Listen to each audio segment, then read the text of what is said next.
আমন্ত্রণ ২১-এর রাতে। আমাদের আজকের বিষয় দেশের ১২টা বাজবে কেন।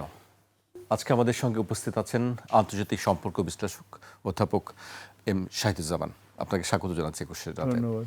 আমাদের সঙ্গে আছেন সাংবাদিক, কলামিস্ট ও লেখক মোস্তফা কামাল। আপনাকে ২১-এর রাতে স্বাগত জানাচ্ছি। আমি স্যারকে দিয়ে প্রথমে শুরু করতে চাই। স্যার, আজকে প্রথমেই আমরা দেশের বিষয় নিয়ে আলোচনা করতে চাই, পরে আন্তর্জাতিক বিষয় নিয়ে। স্যার, দেশের ১২টা বাজবে কেন, এই প্রশ্নটি আজকে একটি বক্তব্য দিয়েছেন, আমি তার বক্তব্য উল্লেখ করতে চাই। আজকে আমি উল্লেখ করতে চাই যে প্রধানমন্ত্রী এবং বিরোধী দলের নেতা দুজনেই পরস্পর মুখোমুখি একটি বক্তব্য দিয়েছেন, একজন আরেকজনকে দোষারোপ করছেন। আমি তাদের দুজনের বক্তব্যই একটি উল্লেখ করতে চাই আলোচনা যাবার আগে। প্রধানমন্ত্রী তারেক রহমান বলেছেন, ফ্যাসিবাদ মুক্ত বাংলাদেশে কেউ কেউ অহেতুক ইস্যু তৈরি করে দেশে অস্থিরতা সৃষ্টির অপচেষ্টা শুরু করেছেন। এসব পরিস্থিতিতে তৈরি করে তারা নিজেদের অজান্তেই পতিত পরাজিত পলাতক স্বৈরাচারের পুনরুত্থানের পথ সুগম করছেন কিনা সেটি ভেবে দেখার আহ্বান জানাই। প্রধানমন্ত্রী এটি ভেবে দেখার আহ্বান জানিয়েছেন যে আসলে কেউ কেউ অহেতুক ইস্যু তৈরি করে অপচেষ্টা সৃষ্টি করছে কিনা, চেষ্টা করছে কিনা। জামায়াত আমিরের বক্তব্য একটু উল্লেখ করতে চাই আমি। দেশের ১২টা বাজবে আর আমরা আঙুল চুষব, এটা হবে না বলে হুঁশিয়ারি দিয়েছেন বিরোধী দলীয় নেতা ও জামায়াত ইসলামীর আমির ডাক্তার শফিকুর রহমান।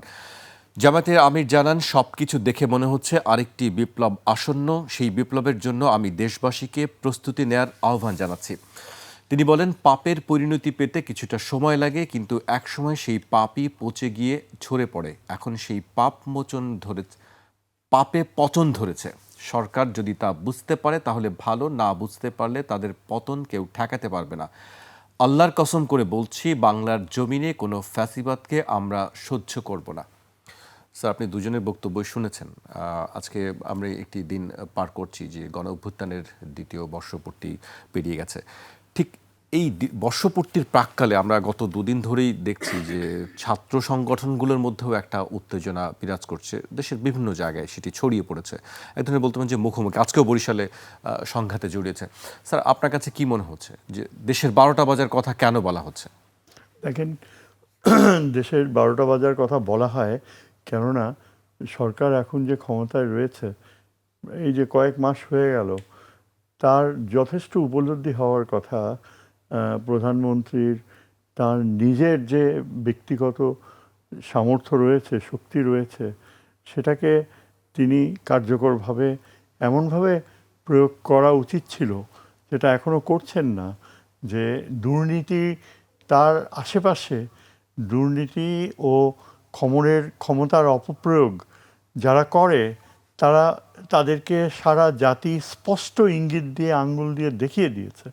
বিরোধী দলের নেতা কি বলছে তার চেয়েও ইম্পর্ট্যান্ট হচ্ছে এই যে আমাদের যে বিরোধী দলে যে ছাত্র নেতারা রয়েছে, যাদের একটা কোয়ালিশন জয়েন করেছে এই গভর্নমেন্টের সাথে, স্পষ্টভাবে তুলে ধরেছে যে এখানে আমাদের সবচেয়ে বড় সমস্যা হচ্ছে কিছু ব্যক্তি যাদের চরিত্র সংশোধন করা অসম্ভব, এবং এইসব ব্যক্তি, তাদের কোনো ভূমিকাই ছিল না এই জুলাই আন্দোলনে, অথচ তারা এখন সম্পূর্ণভাবে এই জুলাই আন্দোলনের ধারণায় যারা যারা ইনভলভড, তাদের এমনভাবে অপমান করছে এবং এমনভাবে এই দেশের দুর্নীতির ধারণাকে প্রশ্রয় দিচ্ছে।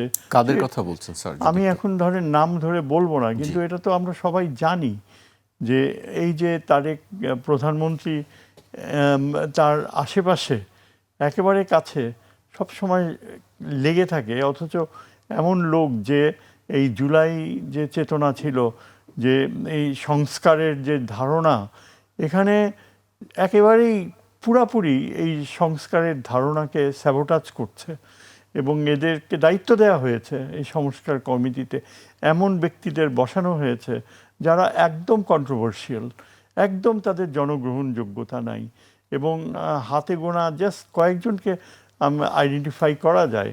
আমার মনে হয় এটা খুবই সুস্পষ্ট আমি কাদের কথা বলছি, কেননা এরা বিএনপির ইমেজকে ধূলিসাৎ করছে। এদের যেখানে বিএনপিতে ত্যাগী নেতা ছিল, যারা দীর্ঘ সময় এই 16 বছরে প্রচুর মূল্য দিয়েছে, তাদের বেশ কিছু নেতাকে এখনও কিন্তু স্বীকৃতি দেওয়া হয়নি, গ্রহণযোগ্য করা হয়নি। এটা একেবারেই এই বিএনপির ঊর্ধ্বতম প্রধানমন্ত্রীর আশেপাশের যে কয়েকজন রয়েছে, এদের জীবনের এরা এমন একটা পর্যায়ে চলে আসছে যারা একেবারে এক্সপোজড, এবং এরা এক্সপোজড হবে আগামীতে। এই যে এস আলমের যে বিশাল দুর্নীতি, শত শত কোটি টাকা লুট করেছে, সেই এস আলমকে কারা রিহ্যাবিলিট করতে চেষ্টা করছে? কারা এস আলমের এই সম্পদকে ব্যবহার করে বিএনপির ইমেজকে ধ্বংস করছে? এই এস আলমকে যেখানে তাকে কারারুদ্ধ করে তার সমস্ত সম্পদ ইয়ে করা উচিত, জব্দ করা উচিত, সেটা না করে এখন দেখা যাচ্ছে যে এই লোককে ব্যাংকগুলায় নাকি আবার রিহ্যাবিলিটেট করার প্রক্রিয়া চলছে। ভাগ্যিস বিরোধী দল এগুলো এক্সপোজ করে দিয়েছে।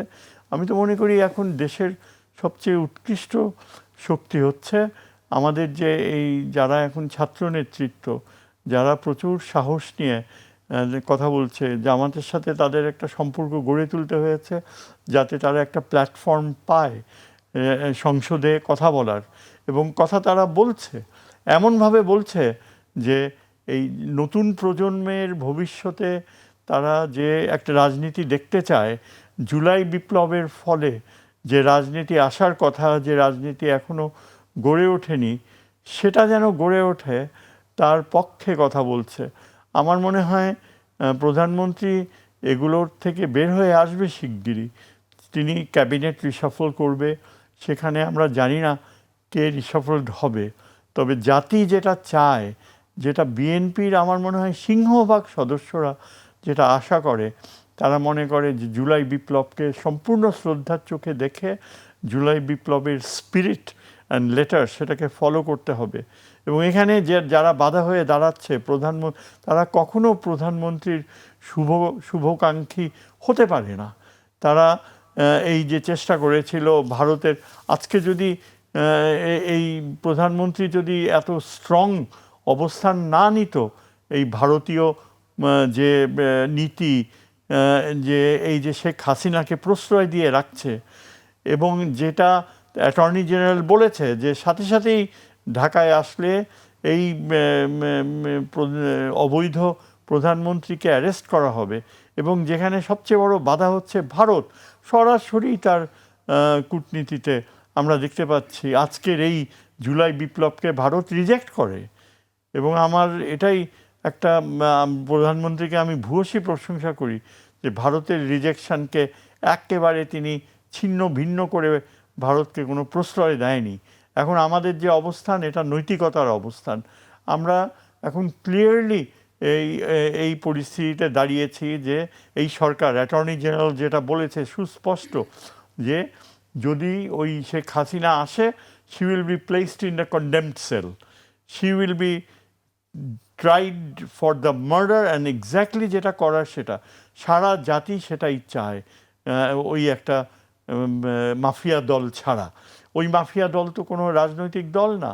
আমাদের সরকারের এই তথ্যমন্ত্রী নিজেই বলেছে যে এটা একটা মাফিয়া, একে রাজনৈতিক দল বলা যায় না। এই অবস্থান নেওয়াটা খুবই জরুরি ছিল, খুবই প্রয়োজনীয় ছিল। তবে আমার মনে হয়, আমি যেটা আগে প্রথমেই বললাম, বিএনপির ভিতরে যারা এখন এই যে দেশের যে জুলাই সনদকে নিয়ে যারা রাজনীতি করতে চাচ্ছে, যারা জুলাই সনদকে একটা বিএনপির জন্য বার্গেনিং ইয়ে করছে, তারা কিন্তু ফ্যাসিজমের দিকেই বিএনপিকে ঠেলে দিতে চায়। তারা কিন্তু এমন কিছু সংশোধন শব্দটা তারা বাধ্য হয়ে চাপের মুখে বাদ দিয়ে এখন বলছে সংস্কার। কিন্তু সংস্কার করতে হলে একেবারে সমতার ভিত্তিতে যারা বিরোধী দলে রয়েছে তাদের অংশগ্রহণ অপরিহার্য। এখানে এমন কিছু অপরচুনিস্ট ভিতরে ঢুকেছে যাদের ক্লিন রেকর্ড নেই, যাদের যে রাজনীতি, যাদের ধারাবাহিক এই উত্তরাধিকার সূত্রে রাজনীতি, সেখানে ব্যাপক দুর্নীতির ছাপ রয়েছে। তারা কেন বসবে এই সংস্কারের কমিটিতে? তারা কেন থাকবে? কেন এস আলমের যে মেইন প্যাট্রন, সে এই সংস্কারের ধারণাকে ইয়ে করবে? সমস্ত জাতি ঘৃণা ভরে তাকে রিজেক্ট করছে, অথচ সে ছাড়তে চায় না।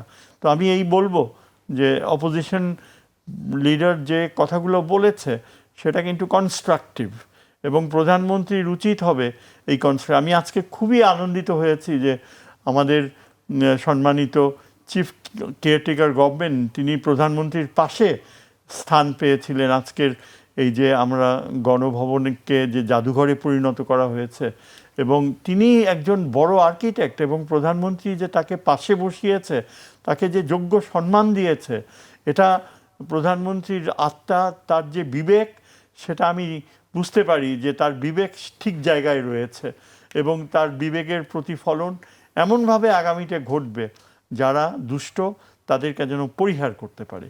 জি, স্যার বক্তব্য আমরা শুনছিলাম, অনেক কথাই শুনছিলাম, মনে হচ্ছে স্যারের ক্লাস আমরা আছি। স্যারের কাছে আমি আবার আসবো, আমি কামাল ভাইয়ের কাছে আসতে চাই। কামাল ভাই, আমি যদি জামায়াতে আমিরের বক্তব্যটি বলি, তিনি বলছেন যে সব কিছু দেখে মনে হচ্ছে আরেকটি বিপ্লব আসন্ন। মানে 2 বছরের মাথায় কেন এই ধরনের কথা বলতে হয় যে আরেকটি বিপ্লব আসন্ন? আপনার কাছে কি মনে হয়? ধন্যবাদ আপনাকে। তিনি তার একটা আশঙ্কার কথা বলেছেন, রাজনৈতিক বক্তব্য অবশ্যই সেটা, এবং সেটা এক ধরনের সতর্কবার্তা। এভাবে যদি আমরা নেই, খুব নিন্দা করার কিছু থাকে না। আবার যদি এটাকে নেতিবাচকভাবে নেই যে মাত্র 2 বছরের মধ্যে এসব বিপ্লবের কথা শুনতে হয় কেন আবার। স্যার আন্তর্জাতিক বিষয়াদি নিয়ে বাংলাদেশের একজন তারকা ব্যক্তিত্ব, আমাদের সৌভাগ্য যে আমরা স্পষ্ট কথা বলার লোকজন কিন্তু ইদানিং পাই না, অথবা পাই মনে মনে একটা লালন করেন, ধারণ করেন আর একটা, চর্চা করেন গিয়ে আর একটা, আবার মুখে বলেন আর একটা। স্যার বরাবরই যে বিশ্বাসটা তিনি স্পষ্ট করে বলেন। তো আপনি যে বলেছেন 12টা বাজবে কেন, ওই 12টা বাজার অন্যতম এক কারণ হচ্ছে স্পষ্ট কথা বলার লোকও আমাদের সমাজে এখন কিন্তু নেই বললেই চলে, নির্মোহভাবে। তো ওই ক্ষেত্রে আপনাকে ধন্যবাদ। স্যারের প্রতি তো শ্রদ্ধা আছেই, যে আমি কিন্তু খুব মনোযোগ দিয়ে শুনেছি স্যারের কথাগুলো। এখন সমান্তরালে স্যার কিন্তু সরকারের মঙ্গল কামনা করেছেন। সমান্তরালে বিরোধী দল যে সতর্ক করছে সরকারকে, সেটাকেও ইতিবাচকভাবে নিয়েছেন। আমরা এইভাবে নিতে পারি না, কিন্তু আমরা একটা ব্যবধান তৈরি করে ফেলি, যে কোনো বিষয় নিয়ে আমরা ব্যবধান তৈরি করে ফেলি। প্রধানমন্ত্রী তো যথার্থ বলেছেন যে ইস্যু তৈরি করার অপচেষ্টা আছে, পরিস্থিতিকে গোলমাল বাঁধানোর। ইস্যু তৈরি করার কোনো দরকার নাই, তো আমরা তো ইস্যুর বারুদের মধ্যে আছি এখনো। আমরা যদি আবেগ কাতর হই, যে দিনটা মাত্র পার হলাম এই কিছুক্ষণ আগে, আবেগ কাতর হলে সেটার নাম 36 জুলাই, আবার বাস্তবতার নিরিখে 5 আগস্ট। তো এইরকম একটা দিনে আমিও ইতিবাচকভাবে নিতে চাই যে প্রধানমন্ত্রী একটা বিষয়কে অ্যাড্রেস করেছেন, যে কেউ যেন বাড়তি ইস্যু তৈরি করে পরিস্থিতি ঘোলাটে না করেন, অর্থাৎ তার কাছে নিশ্চয়ই কিছু মেসেজ আছে। একইভাবে যখন বিরোধী দলীয় নেতা কিছু সতর্ক করেছেন, সতর্ক করারও দরকার আছে। স্যার কিন্তু কয়েকটা বিষয় স্পষ্ট বলেছেন, এভাবে কেউ বলতে চান না। দোষারোপ কিন্তু একে অপরকে করছেন, সেটাও তো দোষারোপ করা অর্থ তো সতর্ক করা। কারণ বাংলাদেশের রাজনীতিতে আমরা যে শেখ হাসিনাকে স্বৈরাচার বলে দিচ্ছি তিনি স্বৈরাচার, কিন্তু তাকে স্বৈরাচার বা ফ্যাসিস্ট করার পেছনে যে বন্দনা ছিল, প্রশংসা ছিল তখনকার বিরোধী দলের, আমাদের কিন্তু এগুলো মনে আছে। আওয়ামী লীগের নেতারা শেখ হাসিনার এত প্রশংসা করেন নাই, তখনকার বিরোধী দল দিনভর যেভাবে প্রধানমন্ত্রীর ওই শেখ হাসিনার প্রশংসা করতেন। সেই ক্ষেত্রে আমি এখন যেটা বললাম এটা আংশিক হয়ে যায়। আমাদের এই গণমাধ্যম থেকেও আমরা কিন্তু কম করিনি, যাচ্ছে তাই প্রশংসা আর বন্দনা স্তুতি গাওয়ার মধ্যে ছিলাম। এগুলোর যোগফল কিন্তু তাকে ফেসিস্ট হতে আরো সমৃদ্ধ করেছে। তো সেই দৃষ্টিভঙ্গি থেকে আপনি ভাবলে আজকের বিরোধী দল সরকারকে সতর্ক করেছে। তো কিন্তু আফসোসের বিষয় যে জায়গাটা, সরকারের দিক থেকে আহ্বান জানানো হচ্ছে, তার মানে সতর্ক আছে, বিরোধী দল থেকেও সতর্ক করা হচ্ছে। এর মধ্য দিয়ে আমরা দেখলাম যে এক শনি ঘুরছে, বৃহত্তর সিলেট দিয়ে ঘুরতে ঘুরতে ঢাকায় চলে আসলো শনিটা, ঢাকা থেকে চলে গেল বরিশাল অঞ্চলের দিকে। তাও আবার কোন সময়টায়, যখন জুলাই অত্যন্ত প্রাসঙ্গিক, একটা বর্ষপূর্তির সময়ে এগুলো কিন্তু বাজে বার্তা দিচ্ছে যে এগুলো কি তারা নিজেরা করছে, নাকি তাদেরকে দিয়ে করানো হচ্ছে, নাকি তারা কারো শিকার হচ্ছে। আপনি ফুটেজগুলো বোধহয় খেয়াল করেছেন অবশ্যই। হেলমেট আবার দেখেছি আমরা। হেলমেট বলতে আমরা হেলমেট লিগ বলতাম, হাতুড়ি লিগ বলতাম। তো গত 2-3 দিনের যে পারফরমেন্স দুই দলের, খবর নিচ্ছে কে জিতেছে, কে হেরেছে, কে বেশি পেরেছে। তো ঢাকার যে চিত্র, আলিয়া মাদ্রাসায় বোধহয় শিবির একটু ভালো করেছে, বাদ বাকি জায়গাগুলোতে তারা মার খেয়েছে। তো তাদের মধ্যে এই হেলমেটের ভিতরে অন্য কেউ লুকানো আছে কিনা, কারণ গুপ্ত সুপ্ত এই শব্দগুলো একটা সময়ে খুব আলোচিত ছিল, সমালোচিত ছিল।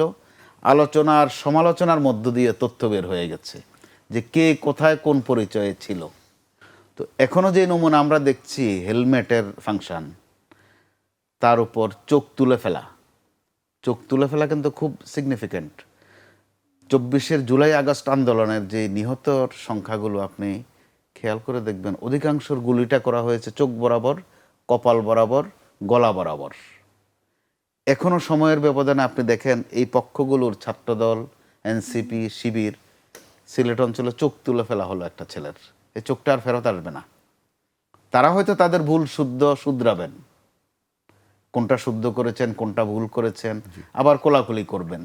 তো ওই সময় যখন ওই ছেলের মা এসে বলবে তোমরা তো আবার কোলাকুলি করলে, আমার ছেলের চোখটা একটু ফিরিয়ে দাও, সেটা কিন্তু আর তারা পারবেন না। এমনিতে চোখ হারা অসংখ্য আহত কিন্তু এখনো বিভিন্ন হাসপাতালে, জুলাইয়ের ওই আন্দোলনের সময়ের চোখ হারা। তার উপর এরকম একটা সময়ে যখন জুলাইকে স্মরণ করার বিষয় যদি কোনো ত্রুটি থেকে থাকে পথ পরিক্রমায়, সেগুলো শুধরানোর কথা। ওই সময় তারা যেভাবে সংঘাতে লিপ্ত হচ্ছেন, এটা কিন্তু তখন ওই যে ডাক্তার সাহেব যেটা বললেন, ডাক্তার শফিক সাহেব, যে আর একটা বিপ্লব বুঝি স্মরণ করিয়ে দিলেন। সবসময় বিপ্লব, আন্দোলন এগুলো শুনতে কিন্তু ভালো লাগে না স্যার। যুদ্ধের সাথেও কিন্তু আমরা শব্দ একটা ব্যবহার করি, ওয়ার অ্যান্ড পিচ। মাঝে মধ্যে একটু শান্তি লাগে। তো বিপ্লব শুনতে ভালো লাগে, একটু তেজ আসে শরীরে, বলতে একটু কাঁপুনি আসে, কিন্তু সবসময় সেটা প্রত্যাশিত নয়। এখন বিপ্লবের সময় নয়। সতর্ক করতে পারেন, সতর্কতার ভাষা আছে। দুই দলেই কিন্তু বুঝবান লোক আছেন। স্যার যেভাবে স্পষ্ট করে বেশ কিছু ইঙ্গিত দিয়েছেন, এগুলো যদি সরকারি দলের লোকজন শোনেন মনোযোগ দিয়ে, এখানে দুইটা বিষয় আছে। শুনলে রাগ করার লোকজনও পাবেন, অসংখ্য লোকজন পাবেন যে স্যার এই সময় এসে এগুলো কি বলে। এগুলো কিন্তু 10 কথার এক কথাই বলে দিয়েছেন। আবার কেউ কেউ এখান থেকে তথ্য নিতে পারেন নিজেকে সমৃদ্ধ করার জন্য। কোনটা তারা নেবেন এটা তাদের বিষয়। কিন্তু এগুলো করতে গিয়ে তারা কিন্তু আমাদেরকে একটা 12টা বাজানোর দিকে নিচ্ছেন। এখানে মনে রাখতে হবে, 12টা যখন বাজাবেন, বাজনা তুলবেন, ওই বাজনার মধ্যে তাল থাকে, লয় থাকে। আবার 12টার পর কিন্তু একটা বেজে যায়, অর্থাৎ কিছু একটা হয়ে যায়। তো সেই জায়গা থেকে তারা নিশ্চয় উপলব্ধি করবেন যে 12টার এই মোহনার মধ্যে তারা কিছু একটার মধ্যে আবার পড়ছেন কিনা অথবা পড়তে যাচ্ছেন কিনা। জি, কামাল ভাই, আপনার কাছে আসবো। আমি স্যারের কাছে আসতে চাই। স্যার, ছাত্রদের মধ্যে, ছাত্র সংগঠনগুলোর মধ্যে যে সংঘাতটা আবার জড়িয়ে পড়েছে আমরা দেখছি সম্প্রতি, মানে আপনার কাছে কি মনে হয়, কারণ কি? এটি কি শুধু আধিপত্যের কারণে, নাকি আসলে এটির সঙ্গে আরও অন্য কোনো সম্পর্ক আছে বলে আপনার মনে হয়? নিশ্চয়ই এমন কোনো অন্য কিছু সম্পর্ক রয়েছে যেটা দুরূহ এবং যেটা সম্পর্কে আমরা এখনও স্পেসিফিক্যালি জানি না। আর আমরা তো সবাই জানি যে এই দেশে সব কিছুই সম্ভব। এই দেশে আপনার গোয়েন্দা বাহিনী পর্যন্ত ব্যবহৃত হয় এই ধরনের একটা ডিভিশন ক্রিয়েট করার জন্য। বিভিন্ন ক্ষেত্রে অতীতে আমরা দেখেছি। আমরা এখনও বলতে পারি না যে আমাদের গোয়েন্দা বাহিনীগুলো কি এখন পরিচ্ছন্নতার পথে আছে কি না।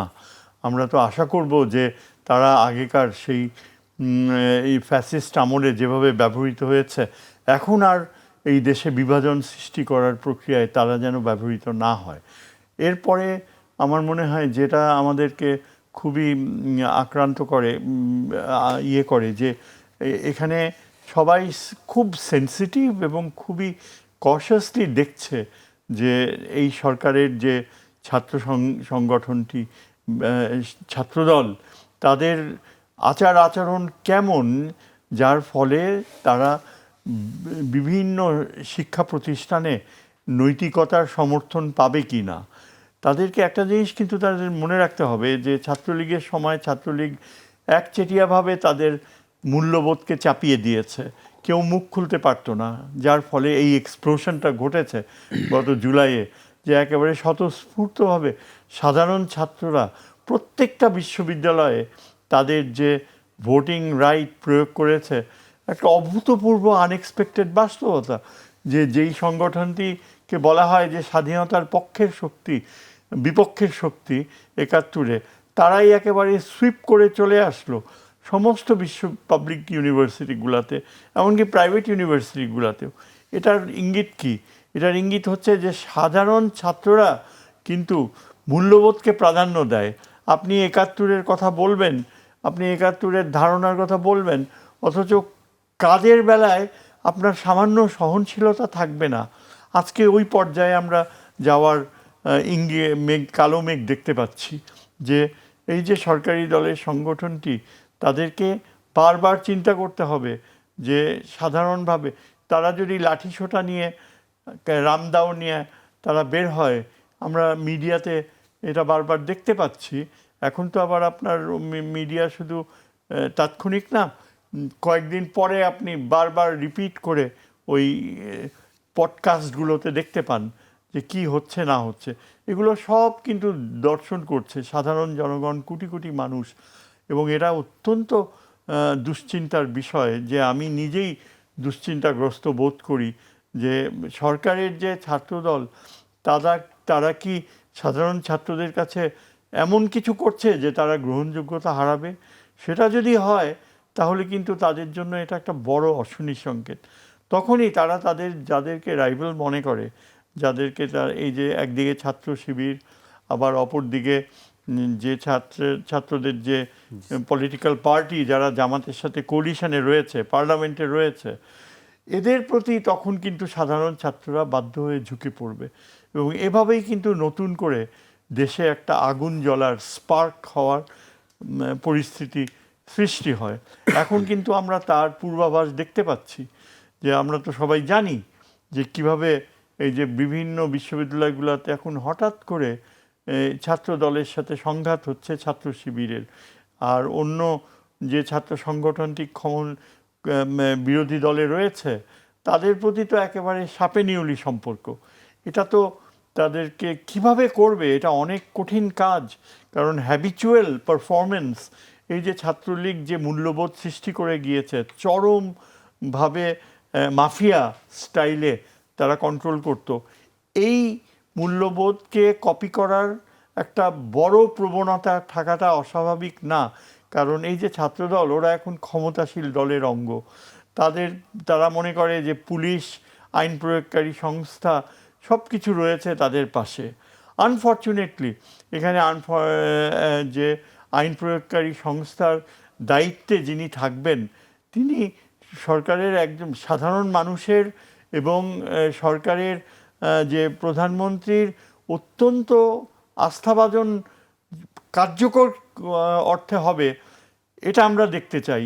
প্রধানমন্ত্রী যাকে এই আপনার কি যে বলে এই পোস্টটা স্বরাষ্ট্রমন্ত্রী করবে, প্রধানমন্ত্রীর চয়েস যেন এমন না হয় যে জনগণের চয়েসের সাথে সেটা মিলছে না। আজকে যদি আপনি সাধারণ মানুষদেরকে জিজ্ঞেস করেন, 80% of the people will say যে আমরা একজন সত্যিকার অনেস্ট, নিরপেক্ষ স্বরাষ্ট্রমন্ত্রী দেখতে চাই, যিনি সমস্ত পুলিশ বাহিনী, আইন শৃঙ্খলা বাহিনী শ্রদ্ধা অ্যাকসেপ্ট করবে, যার আচরণ এমন হবে যে পুলিশ বাহিনী যেন তার হারানো ডিসিপ্লিন ফিরে পায়। এবং সেটা যদি ঘটতো তাহলে কিন্তু ছাত্রদল কখনো অস্ত্র নিয়ে রাস্তায় নামতে সাহস পেত না। কখনো কিন্তু ছাত্রদল যে ওই আবার ছাত্র শিবিরকে পিটাবে, আবার আধিপত্যর সংস্কৃতি তৈরি করবে বিশ্ববিদ্যালয়গুলোতে, এটা হতো না। এটা থামাতে হলে এখনই প্রধানমন্ত্রীকে এমন কাউকে আনতে হবে ওই পজিশনে, যিনি সর্বজন শ্রদ্ধেয়, যার নৈতিকতা ও ব্যক্তিগত জীবনে সততা রয়েছে। এমন কাউকে পাওয়া তো কঠিন না। বিএনপিতে এমন মানুষ রয়েছে যাকে ব্যবহার করা হয়নি। আমি তো মনে করি যে সেরকম কিছু আমার নির্দ্বিধায় আমি বলতে পারি। যেমন বিএনপির একজন সিনিয়র নেতা হচ্ছে ডক্টর মঈন খান, যার কথা ভাষানো হচ্ছে। মঈন খান একজন অত্যন্ত সম্মানজনক শিক্ষাবিদ, তার ব্যক্তিগত জীবনে তিনি অনেস্ট, তিনি খুব সহজে রিপ্লেস করতে পারে, স্বরাষ্ট্রমন্ত্রীর দায়িত্ব তিনি নিতে পারে, এবং আমার মনে হয় সাধারণ মানুষ তার প্রতি আস্থা রাখবে। আমি একজনের নাম এমনি সাজেস্ট করলাম, কিন্তু এরকম কাউকে ওই পজিশনে থাকতে হবে যার ব্যাপারে কোনো কন্ট্রোভার্সি নাই, না হলে এই যে আগুন জ্বলে উঠছে, আগুন স্পার্ক আমরা দেখতে পাচ্ছি, এই স্পার্ক কিন্তু কিসের রূপ নেয় কেউ বলতে পারে না। আর সবচেয়ে বড় কথা হচ্ছে বিশ্ববিদ্যালয় ও কলেজগুলোর এই যে হাজার হাজার সাধারণ ছাত্র, যখন এইসব সাধারণ ছাত্র বুঝে যে আবার দেয়ালে তাদের পিঠ ঠেকে যাচ্ছে, আবার একটা নতুন শক্তির উৎস তাদের যে কথা বলার অধিকারকে কেড়ে নিতে পারে, তখনই কিন্তু আবার ওই সেই জুলাইয়ে যা ঘটেছে তার মতো আবার একটা কিছু একদম আনএক্সপেক্টেডলি নাটকীয়ভাবে ঘটে যেতে পারে। এটা অসম্ভব কিছু না। স্যার, এই পর্যায়ে আমাকে বিরতিতে যেতে হচ্ছে, আরও বেশ কিছু বিষয় নিয়ে আমরা কথা বলতে চাই, আপনার বক্তব্য আমরা জানতে চাই। বিরতিতে যাচ্ছি আমি একটু, এটা বিরতি নিচ্ছে, ফিরছি এখনই।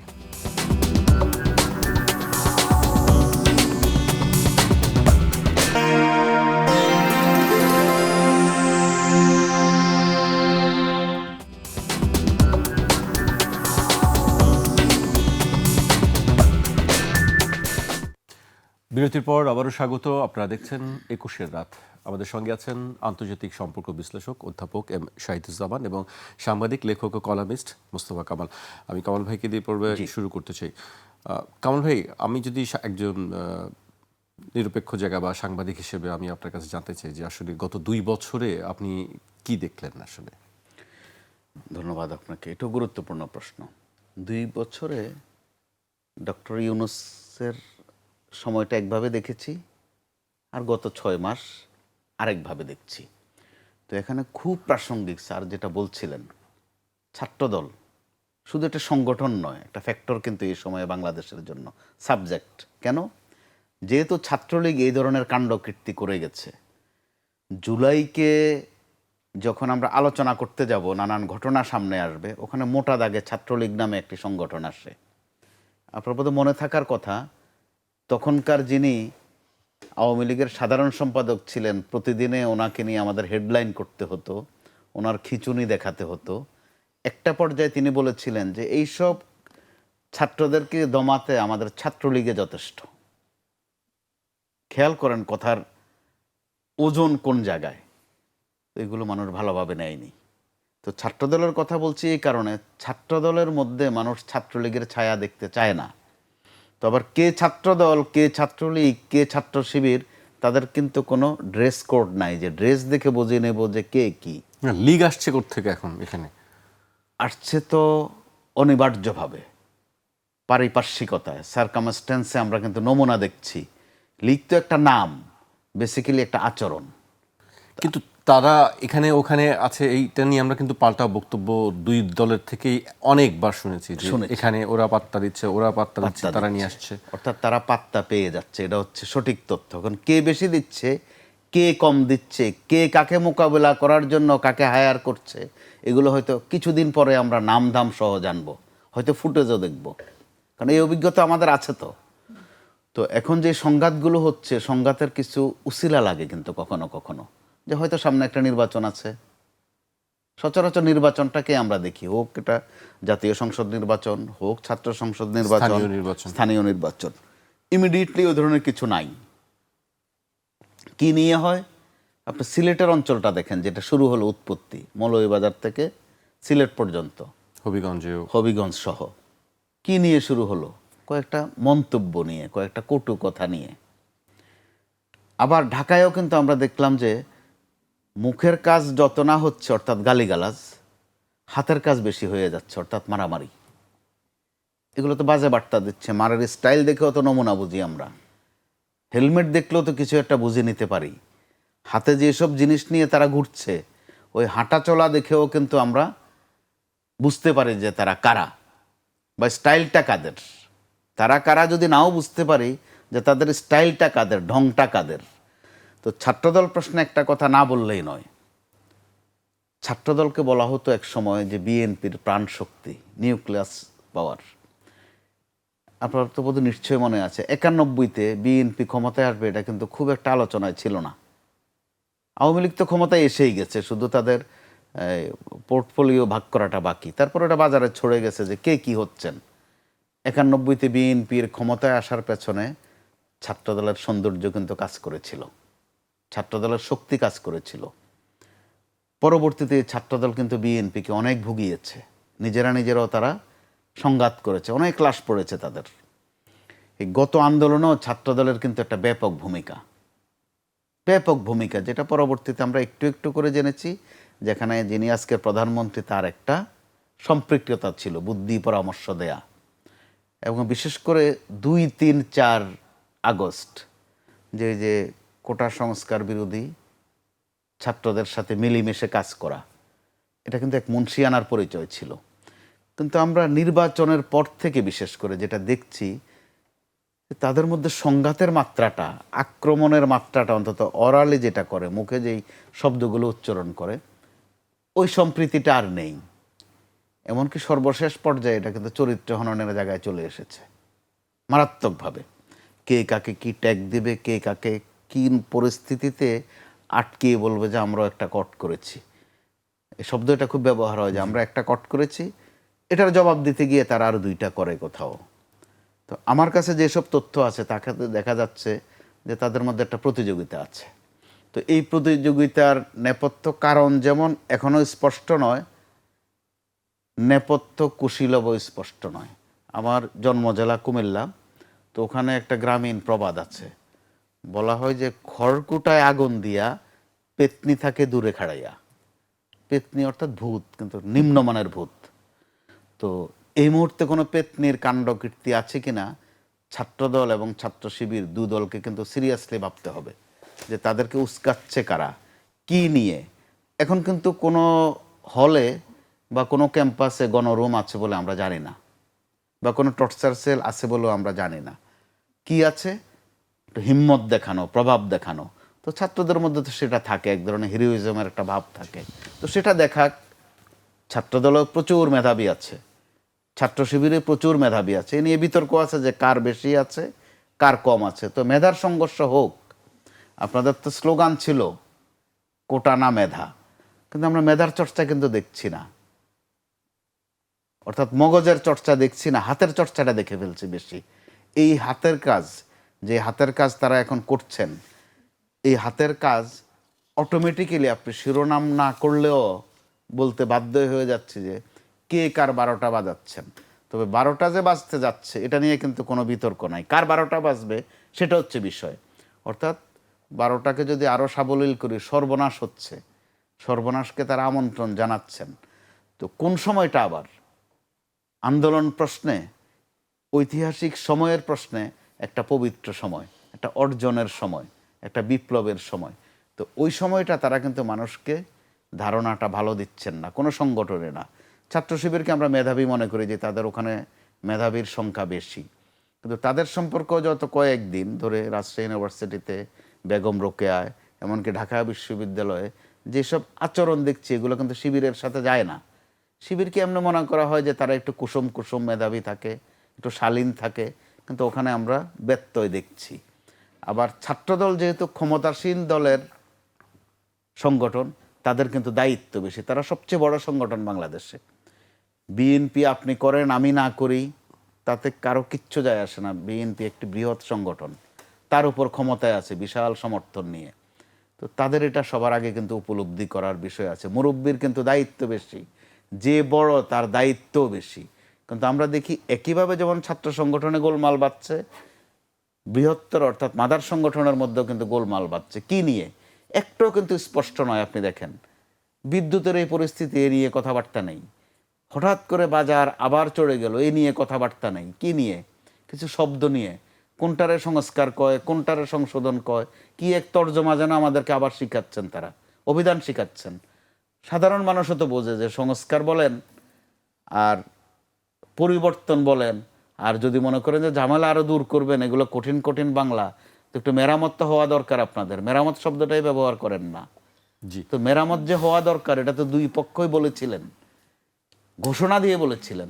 তো এখন এই মেরামতের জায়গায় সংস্কার ভালো, সংশোধন খারাপ, কি এক ওই যে শব্দবোমা ছোড়ার মতো এক বাহাস করছেন। এই বাহাসের মধ্য দিয়ে নিজেরা নিজেদের চরিত্রকে কিন্তু আরেকভাবে সামনে আনছেন। তো এই ক্ষেত্রে ওনাদের স্মরণ করা দরকার আছে যে এইসব পেঁচাল বেশি পারলে কি হয়। জি, আপনি যদি 2, 3, 4, 5 তারিখের কিছু ঘটনা উল্লেখ করেন যে শেখ হাসিনার অথবা তাদের ওই সরকারের কাজকর্মে কিন্তু এত ভেজাল লাগেনি, শেষ দিকে তো তারা সুশীল হয়ে গিয়েছিলেন। শেখ হাসিনা তো বলেই ফেলেছিলেন যে গণভবনের দরজাটা খোলা আছে। জবাবটা কি এসেছিল যে দরজাটা কি জন্য খুলেছেন, বেরিয়ে যাবেন এই জন্য নাকি আমরা ঢুকবো ওই জন্য? জি। অর্থাৎ মানুষের মুখ কিন্তু আটকে রাখা যায় না যদি অতিমাত্রায় ত্যক্ত বিরক্ত করে ফেলা হয়। জি, কামাল ভাই, আমি আপনার কাছে আবারও আসবো। আমি স্যারের কাছে আসতে চাই। স্যার, তিনি বেশ কয়েকবার শেখ হাসিনার প্রসঙ্গ তুললেন, আমি সেই প্রসঙ্গ ধরেই আসতে চাই। আমরা দেখেছি যে তার বক্তব্য প্রচার নিয়ে সরকারের পক্ষ থেকে একটি বক্তব্য দেওয়া হয়েছে এবং এর পাল্টা ভারত থেকে বলা হয়েছে যে শেখ হাসিনার বক্তব্যের ব্যাপারে ভারতের কোনো কিছু করার নেই বা এই বিষয়ে তারা কিছু জানেন না। আমরা সম্প্রতি যে সফর নিয়ে আপনার সাথে কথা হচ্ছিল স্যার, যে সার্জিও গোরের সফর নিয়েও অনেক আলোচনা আছে রাজনীতিতে এবং কূটনৈতিক মহলে ওইটি নিয়ে পক্ষে বিপক্ষে কথা চলছে। আপনি স্যার কিভাবে দেখছেন আসলে সার্জিও গোরের এই আলোচনাটা? আমরা জানি যে মার্কিন একজন কর্মকর্তা এই মুহূর্তে বাংলাদেশ সফর করছেন। ধন্যবাদ। প্রথমে হাসিনার প্রসঙ্গটা আপনি মেনশন করলেন। আমি তো মনে করি যে গভর্নমেন্ট যে স্ট্যান্ড নিয়েছে হাসিনার সম্পর্কে একদম absolutely objective. She will Indian high কমিশনারকে অলমোস্ট ওয়ার্নিং দেওয়া হয়েছে যে আপনারা কোনোভাবেই ইন্ডিয়া যেন এটাকে হাসিনার জন্য একটা প্ল্যাটফর্ম, পলিটিক্যাল প্ল্যাটফর্ম হিসেবে ব্যবহার না করে। এটা ইন্ডিয়া অনেক আগেই আশ্বাস দিয়েছিল এবং সেটা কিন্তু আমাদের এই ফরেন পলিসি অ্যাডভাইজার রিমাইন্ড করেছে ইন্ডিয়ান হাই কমিশনারকে। এবং দিল্লি থেকে আপনি যে কথা বললেন যে ত্রিবেদী, ওই যে তাদের যে জয়সওয়াল, ভেরি ডুবিয়াস ক্যারেক্টার, অত্যন্ত ডাবল স্ট্যান্ডার্ড, সামান্যতম নৈতিকতাও নাই তার এক্সপ্রেশনে। এত মিথ্যাচার করে এই লোক, একে মানে স্বাভাবিক একটা মানুষ যে ধর্মের প্রতি শ্রদ্ধাশীল রয়েছে এটাই বলা যায় না। সে হয়তো ভারতের এই পররাষ্ট্র নীতিকে, বাংলাদেশের প্রতি পররাষ্ট্র নীতিকেই রিফ্লেক্ট করে তাই এইভাবে এখন এই যে বলছে তারা যে তাদের কিছু করার নাই, তারা প্রাইভেট সংগঠন, এটা কোনো এক্সকিউজ হতে পারে না। এটা অ্যাবসলিউটলি একটা মানে আনফ্রেন্ডলি অ্যাটিটিউড বাংলাদেশের এই বর্তমান সরকারের প্রতি, এবং আমার মনে হয় দাঁত ভাঙা জবাব দেওয়া উচিত এর। আপনি এই প্রসঙ্গে সার্জিও গোরের কথা তুললেন। সার্জিও গোরের সফরটা আমার মনে হয় ইট ওয়াজ অ্যাবসলিউটলি এ সাকসেস সরকারের জন্য এবং আমেরিকার জন্য।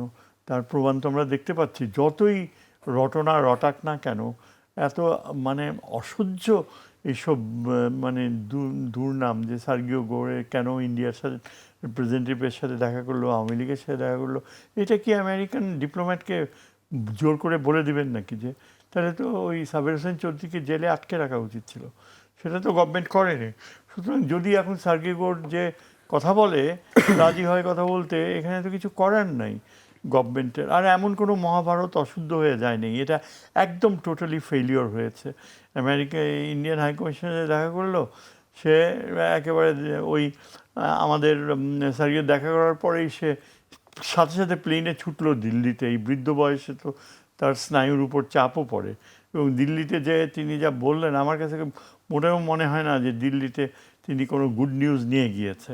আমার তো ধারণা যে দিল্লিতে যে ওই যে cabinet committee on foreign policy, যেখানে নিজেই এই মোদি ছিল, তারপর তার defence minister, foreign minister, national security adviser, finance minister, এই কজন 4-5 জন ক্লোজ কমিটি ছিল সেখানে। যে আমার মনে হয় তো সার্জিও গোরের বাস্তবতা হচ্ছে যে সে ইন্ডিয়ান হাই কমিশনকে জানিয়ে দিয়েছে যে বাংলাদেশের সাথে আমেরিকার আলাদা এজেন্ডা রয়েছে, এবং ফরেন মিনিস্টারের সাথে যে আলোচনা হয়েছে এবং পররাষ্ট্র প্রাইম মিনিস্টারের সাথে যে আলোচনা হবে, এটা আমাদের মার্কিন যুক্তরাষ্ট্রের বাণিজ্য স্বার্থ নিয়েই আমরা আলোচনা করব। আপনাদের বিষয় তুলে ধরার সময়ও আমার নেই, আর সেটা আমাদেরও দায়িত্ব না। মোরলেস আমার মনে হয় সার্জিও গোর তাকে এটা জানিয়ে দিয়েছে যে আমেরিকা বাংলাদেশের সাথে দ্বিপাক্ষিক সম্পর্ক নিয়েই ডিল করে। ভারতের এজেন্ডা আমেরিকান অ্যাম্বাসেডার ক্যারি করবে, এটা সম্ভব না। এটা যে আমি মনে করি দুইটা কারণে। একটা হচ্ছে যে ইনি শুধু ভারতে অ্যাম্বাসেডর না, ইনি হচ্ছেন দক্ষিণ ও সেন্ট্রাল এশিয়ার নিয়ে ডিল করে, তার ওয়াইডার রেসপন্সিবিলিটি আছে। এবং বাংলাদেশের এখন যে রোল, ডক্টর খলিল ইলেক্টেড হয়েছে জেনারেল অ্যাসেম্বলি প্রেসিডেন্ট, সবচেয়ে ইম্পর্টেন্ট জিনিস যে ফরেন সার্ভিস অফিসারদের মনে রাখা উচিত, এই ডক্টর খলিল আমেরিকান সাপোর্ট পাওয়ার ফলে এই 4টা ভোট নিয়ে সে এই ইন্ডিয়ান আর ইসরায়েলি লবিকে হারাইছে। ইন্ডিয়া প্রাণপণ চেষ্টা করছে ইসরায়েলকে নিয়ে মার্কিন যুক্তরাষ্ট্রকে তার পক্ষে রাখার জন্য, ওই সাইপ্রাসের পক্ষে ভোট আনার জন্য। পুরা ইউরোপ সাইপ্রাসের পক্ষে ছিল, পুরা আপনার একটা গোষ্ঠী। তার মধ্যে এই যে United states backed Khalilur Rahman, back Bangladesh, that is the more important thing. এবং আরও 3টা দেশের ভোট জোগাড় করেছিল।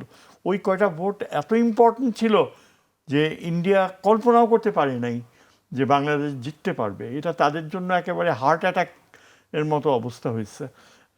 ইউরোপ মেনে নিয়েছে, কিন্তু ডক্টর খলিলের অসাধারণ মেধা, তার যে যোগাযোগ, এর ফলেই কিন্তু বাংলাদেশ এই এটা পেয়েছে। এটা আমার মনে হয় কিছু মানুষ বুঝতে চায় না, ডক্টর খলিলকে নিয়ে আজে বাজে যত রকমের মন্তব্য করে। ডক্টর খলিলের কানেকশনস আমেরিকাতে অসাধারণ, 22 বছর ছিল, এবং সে আমেরিকান ইন্টেলিজেন্স কমিউনিটির উপর তার পুরাপুরি একটা বিশ্বাসযোগ্যতা রয়েছে। আমরা তো নিশ্চিত যে এই যে ইন্ডিয়ান প্ল্যান, চায়নাকে দূরে ঠেলে দেয়া, এই ধারণাকে প্রমোট করা বা আওয়ামী লীগকে এখানে বৈধতা দেয়া, এটা Americans have not done it. US policy হচ্ছে যে বাংলাদেশে এই গভর্নমেন্টকে তারা সম্পূর্ণ কোঅপারেট করবে। এবং সেজন্যই কিন্তু সার্গি গোর যখন বের হয়ে আসলো, গাড়িতে ওঠার আগে কয়েকটা মিনিট মিডিয়া তাকে ধরেছে। কি কথা বলছে? সবচেয়ে ইম্পর্টেন্ট কথা, যেটা এই অনেকে ডিসরিগার্ড করে, যে তোমাদের প্রধানমন্ত্রীকে, your prime minister is treated in Washington with the highest regard, এই শব্দটিটা ব্যবহার করছে। আমেরিকান ফরেন পলিসিতে এই ধরনের শব্দ তাদের মিত্রদের বেলায়ও ব্যবহার করে না। Your prime minister is treated in Washington with the highest regard, সর্বোচ্চ সম্মানের সাথে তোমার প্রধানমন্ত্রীকে আমরা ওয়াশিংটনে দেখি। এর অর্থ কি?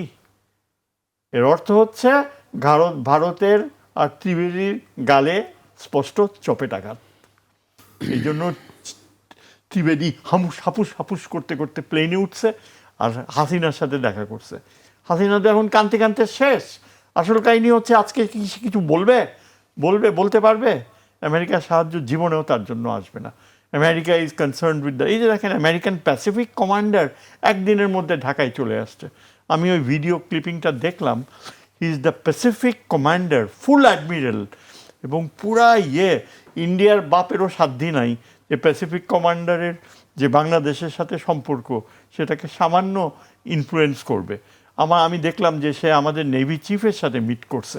নেভি চিফ হচ্ছে হাইলি কোয়ালিফাইড, তার ব্যাকগ্রাউন্ড দেখেন, অল থ্রু সে টপ রেকর্ড বহন করে আসছে। এবং আমি নিশ্চিত যে মার্কিন যুক্তরাষ্ট্রের সাথে এখন আমাদের যে আলাদা একটা নৌবাহিনীর সম্পর্ক গড়ে উঠবে, সেটা বে অফ বেঙ্গলে বাংলাদেশকে নতুন করে প্রতিষ্ঠিত করবে। কিন্তু তার চেয়ে ইম্পর্ট্যান্ট হচ্ছে যে চীনের ব্যাপারে মার্কিন যুক্তরাষ্ট্রের কোনো আপত্তি নাই যে সম্পর্ক গড়ে উঠছে, যে আমাদের যে নিরাপত্তার সহযোগিতা, সবচেয়ে বড় কথা ওই যে করিডোর, মার্কিন যুক্তরাষ্ট্রের কোনো আপত্তি নেই। এবং ইন্ডিয়া এটা রটাতে চেষ্টা করছে, সার্গিও গোর নাকি এখন করিডোর বন্ধ করে দেবে। এই corridor it's a trade corridor. বারবার ফরেন মিনিস্টার এটা বলছে যে এটা ওই সিটওয়ে হয়ে যে আসবে, বাংলাদেশের সমস্ত পণ্য সেখানে আমেরিকাতে অনেক কম সময়ে অনেক কম খরচে যাবে। এবং এটা আমি তো একটা বাংলাদেশের অত্যন্ত গুরুত্বপূর্ণ যে সংস্থা যারা এটা নিয়ে ইন্টেলিজেন্স কমিউনিটি ডিল করে, তাদের ধারণাও সুস্পষ্ট। বাংলাদেশ যথাশীঘ্র এই ট্রেড করিডোর দেওয়ার ব্যাপারে চায়নাকে অলরেডি গ্রিন সিগন্যাল দিয়েছে। এবং আশা করি, আমি ভেবেছিলাম হয়তো মান্দালয় হয়ে, কুনমিং হয়ে, মান্দালয় হয়ে ডিরেক্টলি কক্সবাজারে চলে আসবে, তাইলে কিন্তু 3,000 কিলোমিটার হতে পারতো, যেটা আর কি আপনার আসাম থেকে যে ট্রেন যায় ডিব্রুগড় থেকে, একেবারে ওই যে রাজস্থানের শেষ মাথায় যে থামে লালগড়, হ্যাঁ, এটাও একই ডিস্টেন্স, কিন্তু প্রত্যেক দিন ভারতের একটা করে ট্রেন যাচ্ছে। তো সেটা যদি হয় তাহলে আমাদের এখান থেকে 3000 কিলোমিটার কভার করতে পারবে না, কিন্তু সিটওয়ে হয়ে নাকি হওয়ার সম্ভাবনা বেশি। সিটওয়ে যদি আসে তাহলে এটা 3500 প্রায় 4500 কিলোমিটার হবে। এখন আমি আমার মনে হয় যদি 6 মাসের মধ্যেই চায়না তৈরি করে ফেলবে, তখন আমরা 2 দিনে ঢাকা থেকে ট্রেনে কুনমিং যেতে পারবো। আমাদের মাল যাবে, চায়নার জিনিস আসবে, এবং চায়নার এই লাইন করার ফলে আমাদের বিশাল একটা ফরেন এক্সচেঞ্জ ইনকাম হবে আপনার পোর্টে। এইসব পজিটিভ অ্যাচিভমেন্ট, ডক্টর খলিলের পক্ষে এটা করা সম্ভব। কিন্তু কোনো দুর্বৃত্ত যদি নিজে ক্রেডিট নেওয়ার জন্য বলে এটা একেবারে শেষ করে দিল বাংলাদেশকে, doctor Khalil is an outstanding. সে যে ব্যালেন্স করতে পারছে, এই সময়টা এখন সবচেয়ে ক্রুশিয়াল পিরিয়ড আমাদের, সবচেয়ে ক্রুশিয়াল। কেননা আমরা এখন এই ট্রানজিশনে যাচ্ছি, ভারতকে পুরাপুরি প্রত্যাখ্যান করে আমরা চীনের সাথে যে সম্পর্ক করতে যাচ্ছি সেটা মার্কিন সমর্থন পাচ্ছে। এটাই হচ্ছে সত্যি কথা, এবং সেটা ডক্টর খলিল করতে পারছে তিনি, বিকজ সে পুরা মার্কিন সমর্থন নিয়ে জাতিসংঘের প্রেসিডেন্ট হতে পেরেছে। চীন এখন দেখেন চাইনিজ অ্যাম্বাসেডর ঢাকায় কত অ্যাক্টিভ, অসাধারণ। সে প্রত্যেক দিন সেমিনারে যাচ্ছে, বিসে যাচ্ছে। চায়নার সাথে আমাদের সাধারণ যে গভর্নেন্সের ব্যাপারে একটা সম্পর্ক গড়ে উঠছে। China is very satisfied with us. Sir, BRICS নিয়ে কি বলবেন? ব্রিক্স নিয়ে কি বলবেন? ব্রিক্স এখন আমাদের ইমিডিয়েটলি কোনো প্রয়োজন নাই। ব্রিক্স কি করবে আমাদের যে ওয়েস্টার্ন আমেরিকার সাথে যে ট্রেড, যে গার্মেন্টসের যে ইনকাম, এবং যে ভবিষ্যতে আমাদেরকে আমেরিকার সাথে আরও অনেক সুবিধা আদায় করে নিতে হবে। যত আমরা চায়নার সাথে সম্পর্ক গভীর করব, এবং ব্রিক্সের ব্যাপারে চায়না আমাদেরকে পুরা সমর্থন দেবে। ব্রিক্সের আমাদেরকে সবচেয়ে বাধা দেবে কে? ইন্ডিয়া। ব্রিক্সে আমাদেরকে মূলা দেখাবে ইন্ডিয়া, কিন্তু ইন্ডিয়া গত বছরও কিন্তু আটকিয়ে দিয়েছে ইন্ডিয়া। আর যতদিন ইন্ডিয়া ব্রিক্সে থাকবে, ব্রিক্সের কোনো ফিউচার নাই।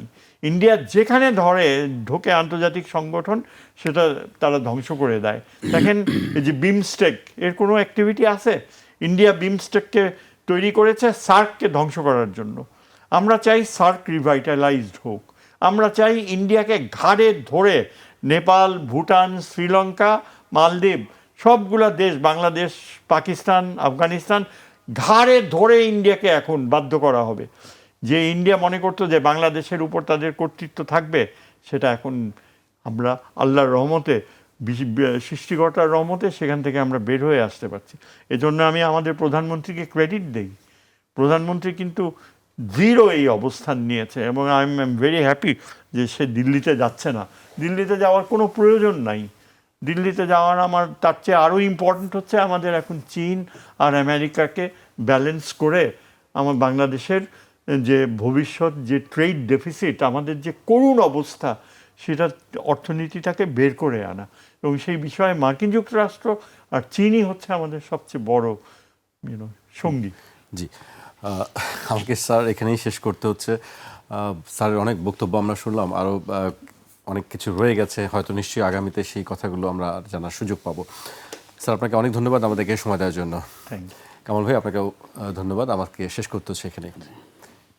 আজ এখানেই শেষ করছি। কাল আবার দেখা হবে ঠিক রাত 12টায়।